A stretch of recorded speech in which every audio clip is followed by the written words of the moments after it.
Question 10.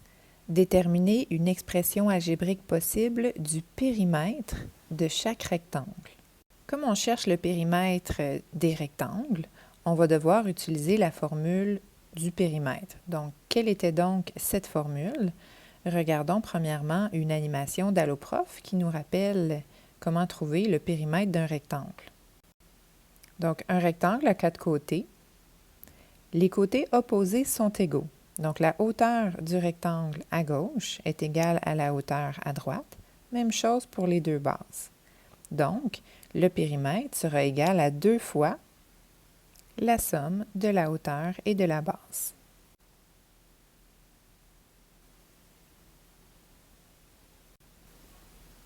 Je vais faire avec vous la question B et je vous rappelle que les questions C et D sont classées supplémentaires, donc vous les faites si vous avez besoin de pratique.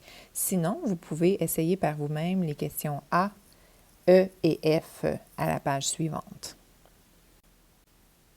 Alors, allons-y pour la question B. Nous connaissons l'aire du périmètre, c'est une expression algébrique, 48c à la 2 plus 40cd, et nous devons trouver le périmètre.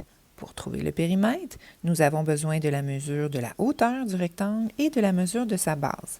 Mais ce n'est pas ce que nous avons. Nous avons son aire.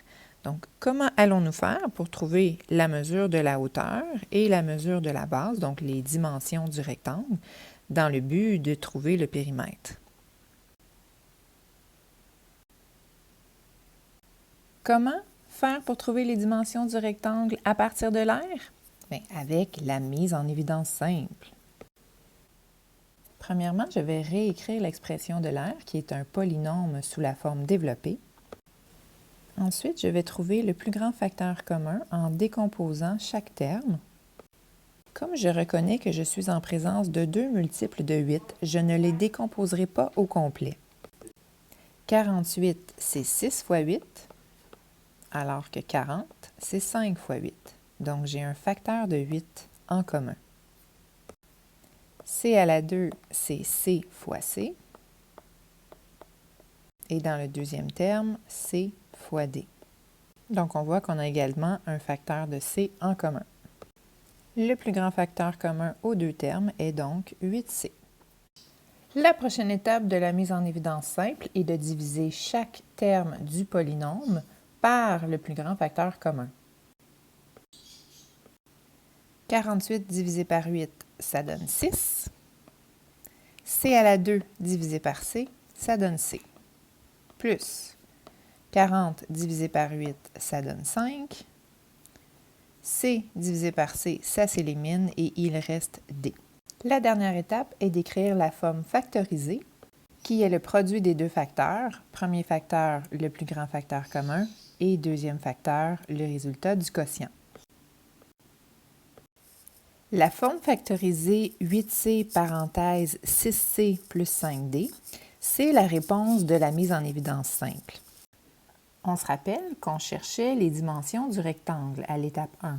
Donc, quel est le rapport entre la forme factorisée qu'on vient juste de trouver et les dimensions du rectangle? C'est ici que ça devient intéressant. Regardez bien. Notre point de départ était l'expression algébrique de l'aire en forme développée. Nous avons trouvé une expression équivalente en forme factorisée et nous savons que la formule de l'aire d'un rectangle, c'est base fois hauteur. On peut en déduire qu'une expression algébrique possible de la mesure de la base sera de 8C et que celle de la hauteur sera de 6C plus 5D.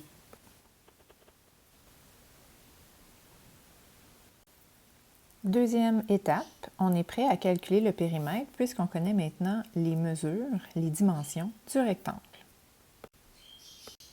Alors, je vais remplacer dans la formule les dimensions que je connais. Le périmètre sera égal à 2 fois la mesure de la hauteur, donc 6C plus 5D, plus la mesure de la base, 8C.